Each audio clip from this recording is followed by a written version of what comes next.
Del 25º aniversario del Instituto Empresa y Humanismo dista mucho de ser una casualidad, porque don Enrique representa de modo excelente todos los valores que el Instituto ha promovido a lo largo de sus 5 lustros de vida.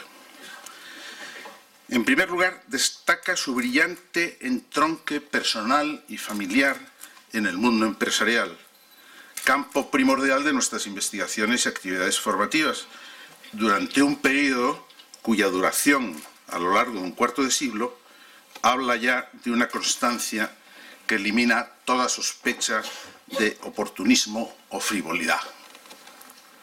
He de confesar que al recibir del director del Instituto, don Rafael Alvira, la invitación a pronunciar unas palabras en este acto, mi primer impulso fue buscar algún texto, los de letras siempre, pues a ver qué texto, que me ayudara a evocar plásticamente esa tradición que va depositando en las empresas y en las personas que en ellas trabajan el pozo y el peso que solo la persistencia en una actividad noble puede conferir.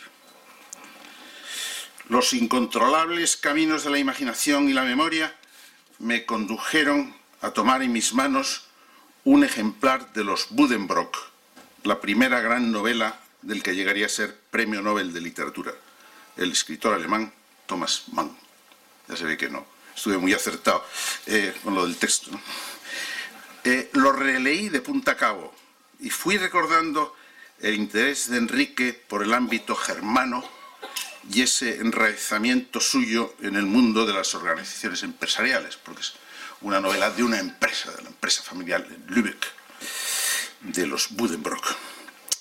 En el caso de Enrique, con una visión que trasciende lo puramente pragmático y entra en ese campo solo aparentemente lejano de la práctica, que es el humanismo. Los pies alados de la literatura, partiendo de Thomas Mann, me trasladaron enseguida de la germana Lübeck a la vascongada Plencia, o sea, a mejor, ¿no? Y después a la hispano-asiática Filipinas y a todo ese mundo que tan plásticamente se describe y se prueba de vidas y de vivencias en la encantadora obra de recuerdos autobiográficos a la que Enrique dio el gallardo título de Aquí estamos, que es una expresión clásica, claro, pero vasca también, ¿no? Aquí estamos. Magnífico libro, muy bien escrito y lleno de pensamientos sabios en el que se pueden seguir los hilos que se van anudando en torno a la familia Sendagorta a través de tiempos y de proyectos. Con una constante vinculación al mar, Enrique hace suyo el lema del poeta italiano Gabriel D'Annunzio: navigare necesse es necesario navegar, que el poeta italiano completó con un suplemento menos evidente, pero no menos radical: vivere non es necesse, vivir no es necesario. Cosa un poco ya frívola, ¿no?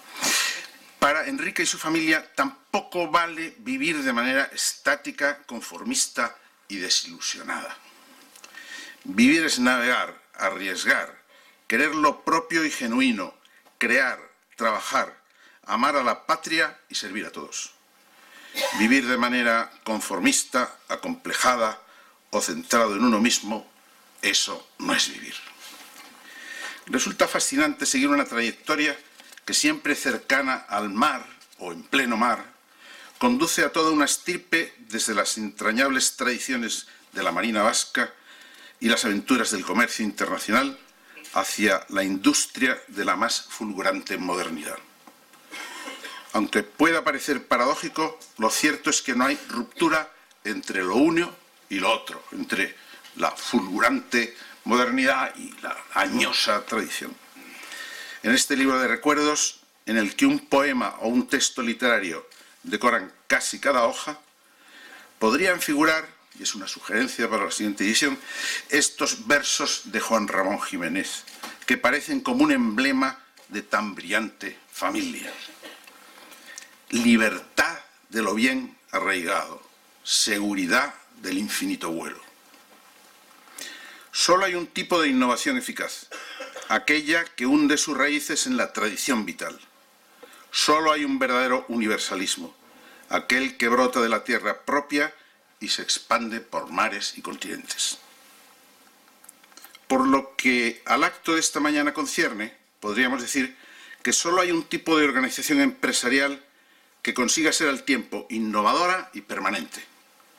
Aquella en la que la tecnología de punta y la más dinámica actividad económica están arraigadas en el humanismo, porque surgen de la alta valoración de hombres y mujeres que son capaces de renovarse continuamente en el ejercicio de su dignidad y en su contribución inventiva, innovadora, al servicio del bien común. Estos mismos son, adelantaba antes, los ideales que Empresa y Humanismo promueve desde hace 25 años. Surge esta iniciativa cuando comienza a lanzarse el periodo de bonanza económica que hemos vivido durante los últimos decenios. En plena era de la arrogancia, nuestro instituto comienza a hacer propuestas bien fundadas que parecen ir a contracorriente de un neocapitalismo al que nada parece resistírsele. Ya había pasado la crisis del petróleo y se abría el prometedor campo de las nuevas tecnologías de la información y la comunicación. Todo parecía entonces posible, pero pocos se dieron cuenta a la sazón de que una de esas posibilidades, todo es posible, incluso el fracaso, ¿no?, de que una de esas posibilidades era precisamente que se pinchara el globo hinchado a la fuerza de tantas compañías teleco que brotaron entonces como hongos. Y así fue. Mejorando lo presente, en fin, de los que ha subsistido, pues, me alegro mucho. En las actividades y las publicaciones de Empresa y Humanismo se puso énfasis desde el principio en que lo sustantivo de la nueva galaxia tecnológica no eran los instrumentos, sino los pensamientos.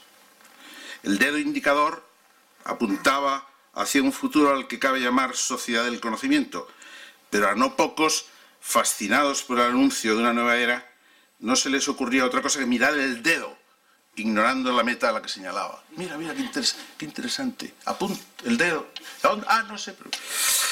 La verdadera riqueza no se encuentra en las cosas, por sofisticada que sea su estructura, sino que se halla en las personas, en su capacidad de pensar con rigor, de planear de modo realista, de comunicarse con claridad y precisión, de ampliar horizontes y de ver algo que emerge donde parece que todavía no hay nada. ¿Cómo se logran estas que la actual pedagogía llamaría de manera harto mostrenca habilidades o destrezas? La respuesta es por medio de la educación. Bien entendido que la educación no equivale a adiestramiento y mucho menos a domesticación. La aventura de educar consiste en ayudar a las vitalidades que se estrenan en la vertiente nueva de la juventud para que desarrollen libremente su inteligencia y acrisolen de manera exigente su voluntad. Tras la sociedad de la información y la sociedad del conocimiento, nos encontramos hoy ante el reto de la sociedad de la educación. Porque las nuevas generaciones no se encuentran, por lo general, preparadas para afrontar los desafíos de una sociedad que se ha hecho extraordinariamente compleja y que lleva camino de que se oculten ante ella sus valores más hondos. Siempre ha sido necesaria la educación porque no se nace ya con ese conjunto de cualidades que son necesarias para incorporarse a la vida social. Pero hoy día el gap, digamos, la diferencia es mucho mayor por aquello de que las ciencias se adelantan, que es una barbaridad, y la vida se hace más complicada. De manera que podemos decir que deberíamos entrar en una fase en la que, por lo menos en nuestro país, no hemos entrado, que se llamara la sociedad de la educación.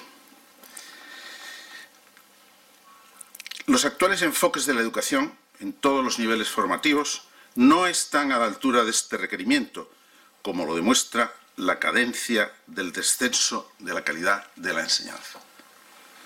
De manera que será muchas veces la propia empresa la que habrá de cargar con la responsabilidad de ofrecer a sus jóvenes miembros la formación que la escuela no ha alcanzado a proporcionarles. Alguno me dirá, bueno, cuando hablábamos de responsabilidad social, dice, oye, encima de intentar subsistir y tal, encima la responsabilidad social y ahora la educación. Pues sí, el que vale, vale, ¿no? Y el que no va a filosofía y letras, como dicen. Cuando desde hace 3 o 4 años ha irrumpido en los países supuestamente más desarrollados una crisis inquietante, lo más desazonador ha resultado ser que los propios que deberían reconducirla y superarlo no están en condiciones de hacerlo, porque han sido muchas veces ellos mismos quienes la han provocado, con unas actitudes cuyo origen no se encuentra en la falta de técnica, sino en el abandono de algo más importante aún, la ética, el humanismo, la sabiduría que el hombre puede alcanzar, mal que bien en este mundo, el hombre y la mujer. La actitud del ya lo decía yo es ligeramente odiosa y rara vez resulta justificada, aunque realmente yo lo decía, pero nadie me hacía caso, ¿no? Bien, pocas cosas hay más arriesgadas que oficiar de profeta. Pero contando con esto, no deja de ser cierto que muchas tesis que Empresa y Humanismo ha anticipado y defendido desde hace 25 años, obteniendo a veces una respuesta condescendiente por parte de un sector de la audiencia, que miraban así un poco perdonando de la vida, esas mismas tesis humanistas, y otros no, esas mismas tesis humanistas y éticas que parecen hoy día obvias, porque ya no son predicciones, sino enunciados de hecho acerca de lo que hay. Yo a veces he hecho la experiencia de una conferencia que yo he dado en esos años de entusiasmo tecnológico y de riqueza, y que me había obtenido una vez un señor que me retó a muerte. Después de una conferencia me dio su tarjeta y tal, y bueno, a ver, el padrino y tal. Y bueno, al final alguien me dio y acabamos dándonos unos cachetitos, ¿no? Pero esa misma conferencia la doy ahora y todo el mundo, oye, qué cosa más actual, pero es que es rabiosamente contemporánea. Digo, claro, pues, bueno, yo no soy profeta ni hijo de profeta, pero un poco de ojo sí, que pues, leer a los clásicos y tal te da cierto olfato. Y dice, bueno, entonces ya al cabo de unos años ya puedes decir que aquello que provocaba el escándalo, mira, pues ahora ya es casi una descripción, es como el periódico ya, sí, cuentas lo que pasa.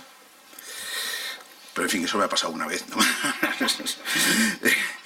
Por eso es motivo de alegría y de serenidad que el núcleo de este mensaje humanista acerca del mundo de la economía y de la empresa se pueda hoy leer en un documento tan profundo como es la encíclica de Benedicto XVI, Caritas in Veritate, sobre la cual, y en torno al concepto de don, organizó hace poco Empresa y Humanismo un interesante encuentro de expertos.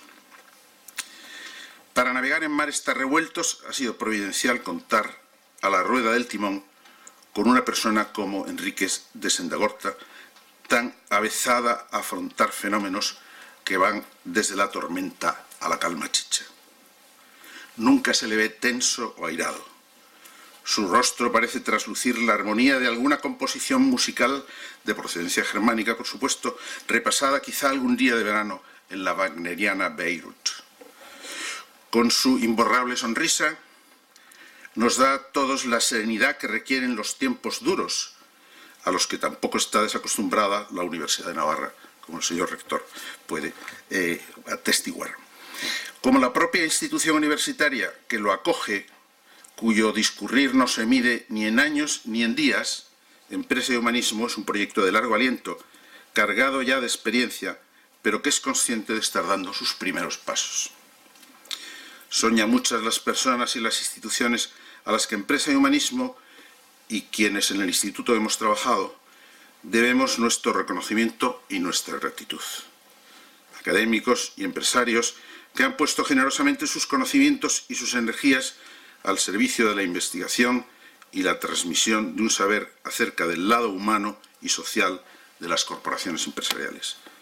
Entre ellos, y en lugar muy destacado, figura como un foco de claridad la rica personalidad profesional y humana de don Enrique de Sendagorta. Muchas gracias.